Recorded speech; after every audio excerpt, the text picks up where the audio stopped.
안녕하십니까. 오늘의 말씀을 시작하겠습니다.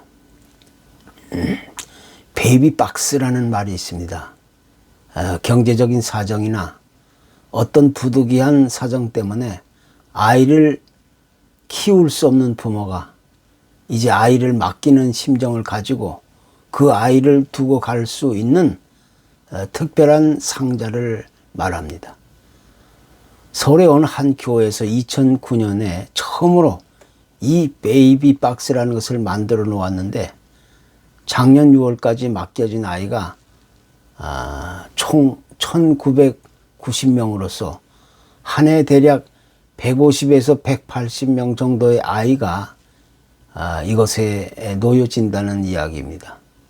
특별히 이런 시설이 만들어지게 된 동기는 참으로 다양하다고 말할 수 있는데, 어쩌다가 임신을 해서 아이를 낳게 되었는데 막상 아이를 낳고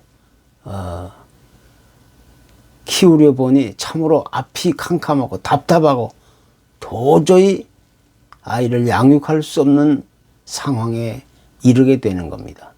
바로 이럴 때 그 아이의 엄마는 여러 가지 고민에 고민을 거듭한 끝에 아이를 포기하게 되는 경우도 있고, 또 어떤 경우에는 아이를 잠시만 맡아주면 반드시 데리러 오겠다는 쪽지를 남기고 아이를 거기다 놓고 가는 경우가 있는 겁니다. 그래서 이렇게 어려운 상황에 빠진 갓난 아이들을 위해서, 또 누구든지 여러 가지 복잡한 사정과 사연이 있는 사람들을 돕는 차원에서 남의 시선을 피해 조용하게 아이를 놓고 갈 수 있는 그런 안전한 장소를 만들어 놓게 되는 겁니다. 물론 이런 일 때문에 법적인 문제가 발생해서 아이를 버린 그 부모에게 책임을 묻기도 하지만, 그 반대로 어린아이의 생명을 지키는 것이 최우선 되어야 한다는 그런 목소리도 팽팽하게 맞서고 있는 상황인 겁니다. 이 갓난아이의 편에서 본다면 이 아이에게 무슨 잘못이나 죄가 있겠습니까? 어떻게 보면 이 베이비박스라는 곳은 한마디로 말해서 따뜻한 사랑을 받을 수 없거나, 또 그런 아이들을 위해서 마련된 유일한 공간이고, 버림받고 저주받는 아이들을 위해서 만들어진 생명의 피난처, 보호소라고 말할 수 있게 됩니다. 이곳을 관장하는 그 목사님은 언제나 이렇게 기도한답니다. 하나님, 이곳의 어린아이들에게 축복의 장소가 되게 해주세요. 이렇게 기도합니다. 그러면서 목사님은 이 베이비박스를 통해서 전 세계 많은 사람들에게 무엇보다 소중한 생명의 그 귀함을 일깨워주고, 또 우리가 예수를 믿는다는 것이 도대체 무엇인지를 보여주게 되었다고 그렇게 이야기해주고 있는 것입니다. 우리가 예수 그리스도를 믿는 궁극적인 중요한 이유와 원인이 있다면 그것은 무엇입니까? 그것은 바로 그 무엇보다 가장 귀하고 소중한 영원한 생명을 얻는 일이 바로 거기에 있기 때문입니다. 이것은 무엇으로도 변명하거나 바꾸거나 양보하거나 물러설 수 없는 유일한 그런 명제가 되는 겁니다. 오직 예수 그리스도에게만 유일한 구원이 있고 생명이 있기 때문에 우리는 그리스도를 믿고 고백하고 그에게 따르고 순종하는 겁니다. 물론 예수 그리스도를 믿지 않는다 해도 세상에서 건강하고 또 부유하게 성공하고 출세를 이어가면서 남부럽지 않은 행복한 삶을 살 수도 있을 겁니다. 예수 그리스도를 모른다 해도 세상에서 인기와 부를 누리며 정상의 그 최고의 자리를 차지할 수 있을 겁니다. 또 배우자를 만나고 둘도 없는 좋은 친구들을 만나고 다른 사람들이 부러워할 화려한 삶을 살아갈 수도 있을 것입니다. 그러나 우리 인생은 그것이 전부가 아니라는 사실을 새삼 말할 필요가 없는 겁니다. 왜냐하면 우리의 인생은 아침 안개와 같이 잠시 있다가 사라지는 것이고, 또 들의 꽃과 같이 피었다가 반드시 때가 되면 시들게 되는 게 한계를 가진 우리 인생의 존재인 겁니다. 한 번 죽는 것은 우리에게 정해진 운명이라는 사실을 성경은 분명하게 밝혀주고 있는 겁니다. 세상에서 가장 잘 나갔던 사람, 가장 돈 많이 번 사람, 또 가장 부유한 사람 중 한 사람인 세계 최대 소프트웨어 기업인 마이크로소프트사의 창업자 빌 게이츠를 모르는 사람은 아마 아무도 없을 것입니다. 세상에 많은 사람들은 그를 바라보며 가장 부러워하는 사람 중 한 사람으로 여겼을 것이 분명합니다. 그러니까 그의 인기와 명성과 부와 그가 누릴 수 있었던 화려한 삶은 감히 그 누구도 흉내내기 힘든 그런 최고의 자리라고 말할 수 있을 것입니다. 그러나 그것은 어디까지나 일시적인 순간적인 여건이나 상황에 불과할 뿐입니다. 그 누구도 그의 장래를 안전하고 편안하게 보장해 줄 수는 없는 겁니다. 그가 그렇게 화려하고 영광스러운 최고의 자리를 누렸다 할지라도 그에게 없는 것이 무엇입니까? 그것은 바로 영원한 생명과 구원이 그에게는 없다는 겁니다. 아무리 화려하고 잘 나가는 삶을 이어간다 할지라도 영원한 생명과 구원이 빠진 삶이란 아침 안개와 또 들의 꽃과 같은 삶이 되는 것이고 일시적이고 순간적인 비참한 인생이 되고 마는 것입니다. 그렇기 때문에 우리가 지금은 조금은 불편하고 또 부족한 것이 있고 모자라고 어떨 때는 약하고 힘들고 어렵고 괴로운 일이 있다 할지라도 우리가 일시적으로 당하게 된 여러 가지 역경이나 환난이나 고통이라니라 우리가 괴로워하지 않고 마음 아파하지 않게 되는 것은 이미 우리의 장래가 가장 안전하고 편안하게 보장되어 있기 때문인 것입니다. 그가 우리를 십자가에 피 흘림으로 인해서 죄의 대가를 이미 지불하셨고 우리에게는 그 누구도 빼앗을 수 없는 영원한 생명과 구원과 안식을 약속해 주셨기 때문입니다. 바로 이것이 우리가 예수 그리스도를 믿는 가장 중요한 이유이고 또 그 원인이 되고 있는 것입니다. 우리는 종종 다른 사람들로부터 이런 질문을 받을 때가 있게 됩니다. 당신은 예수를 믿는 이유가 있습니까? 당신이 예수를 믿는 이유가 무엇입니까? 만약 이런 질문을 받게 된다면 우리는 과연 무엇이라고 말할 수가 있겠습니까? 여기에 대한 대답은 사람들마다 제각각 다 다를 수가 있습니다. 각자가 살아온 삶의 배경이나 경험이나 또 여러 가지 상황과 처지와 여건에 따라 다양한 대답을 할 수 있게 됩니다. 그러나 개인적인 삶의 배경이나 경험이나 상황과 여건을 떠나서 그 누구도 부인할 수 없는 한 가지 중요한 이유와 원인이 있다면 그것은 곧 예수 그리스도를 통한 영원한 생명과 구원과 안식은 오직 그에게만 있다는 사실을 우리는 부인할 수가 없는 것입니다. 신약 성경에 소개되는 어리석은 부자 청년의 이야기를 우리는 잘 알고 있습니다.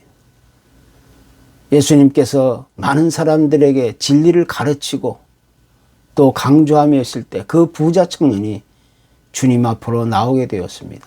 이 청년은 단도직입적으로 주님께 물었습니다. 어떤 일을 행해야 영생을 얻을 수 있겠습니까?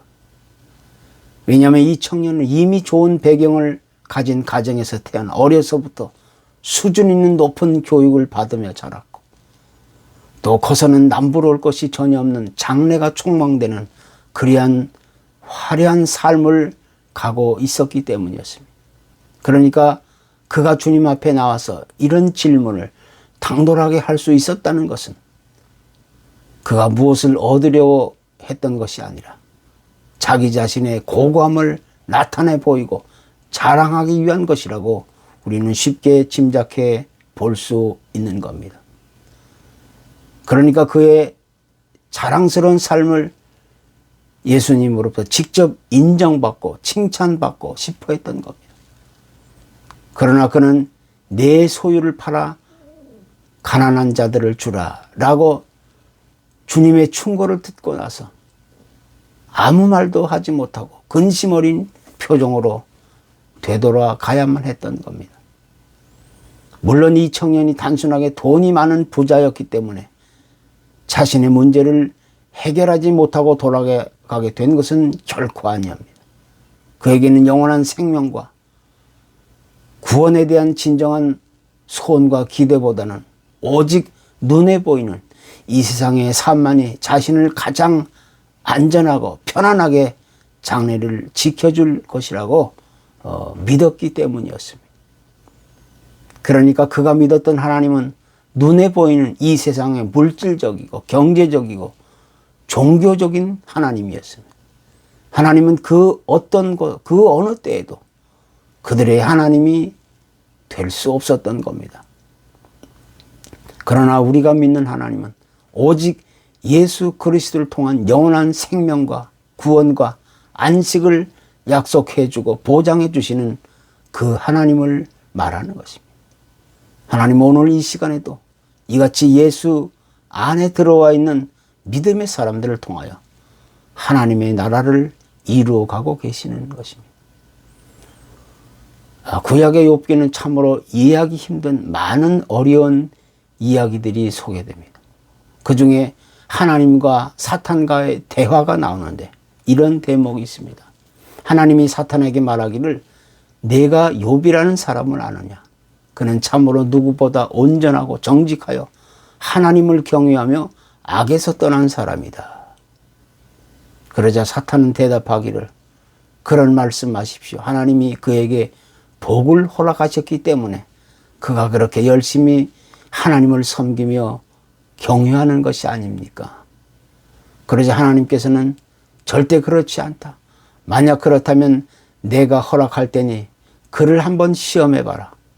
이런 말을 해 주었습니다. 바로 이때부터 욥은 이유 없는 아주 극심한 환난과 고통과 고난의 웅덩이에 빠져서 비참한 생을 살아가야만 했던 겁니다. 이런 상황을 조금이라도 이해하거나 받아들일 수 있는 사람은 아무도 없었습니다. 누가 봐도 이건 너무나 심하고 가혹하고 혹독한 애매한 고난, 바로 그런 것이었습니다. 그의 친구들까지 달려와서 욥에게 말하기를 이렇게 된 것은 전부 내가 죄가 있기 때문에 다 내 탓이다. 너에게 문제가 있기 때문이다. 이렇게 하면서 욥을 꾸짖고 나무랍니다. 심지어 그의 아내까지도 차라리 하나님을 저주하고 떠날 것을 강조합니다. 이때 욥은 아무런 대답을 할 수가 없었습니다. 아니, 대답할 말이 없었습니다. 참으로 억울하고 원통하고 죽고 싶은 심정뿐이었습니다. 그러나 욥의 신앙적인 입장에서 본다면 하나님이 그에게 놀라운 축복이나 어떤 크고 위대한 선물을 안겨주셨기 때문에 그가 하나님을 이렇게 섬기는 것이 아니었습니다. 욥은 어떤 인간적이고 세상적인 유익한 축복이나 선물을 받기 위해 하나님을 섬기는 것이 결코 아니었습니다. 한마디로 이야기한다면 그가 믿고 있는 하나님은 선택적인 하나님이 아니고 조직적인 조건적인 하나님이 아니었습니다. 어떤 이유와 원인 때문이 아니었습니다. 그가 믿는 하나님은 절대적인 하나님이었고 오직 그에게만이 영원한 생명과 구원과 안식이 보장되어 있었기 때문이었던 겁니다. 그것이 바로 욥이 가질 수 있었던 하나님께 대한 절대적인 신앙이었던 것입니다. 욥에게 있어서 하나님은 절대적인 주인이고 삶의 그 모든 것이 되었던 겁니다. 결국 하나님은 끝까지 참고 인내하는 욥을 지켜보면서 나중에 갑절의 축복을 그에게 허락해 주셨던 것입니다. 성경 66권을 한마디로 표현한다면 그것은 곧 요한복음 3장 16절에 있는 대로 하나님이 세상을 이처럼 사랑하사 독생자를 주셨으니 이는 그를 믿는 자마다 멸망치 않고 영생을 얻게 하려 하심이라. 라는 말씀을 이야기할 수가 있습니다. 예수 그리스도를 믿고 따르고 순종하는 가장 크고 놀라운 이유는 오직 이것뿐입니다. 하나님에게는 영원한 생명과 구원과 안식이 보장되었는데 그것은 오직 예수 그리스도 그를 통해서만이 얻을 수 있게 되는 것입니다. 우리가 그 안에 들어가 있을 때, 그의 말씀 안에 있을 때, 그의 섭리와 계획과 목적 안에 들어가 있을 때 우리의 장래는 안전하게 보장받게 되는 것입니다. 그래서 그 누구도 빼앗을 수 없고 변경할 수 없는 영원한 생명과 구원과 안식은 오직 그를 통해서, 예수 그리스도를 통해서만이 이루어지게 된다는 사실입니다. 그래서 우리는 오직 그를 통해서 하나님 안에 하나님의 나라를 이루며 꿈꾸며 살아갈 수 있게 되는 것입니다. 감사합니다.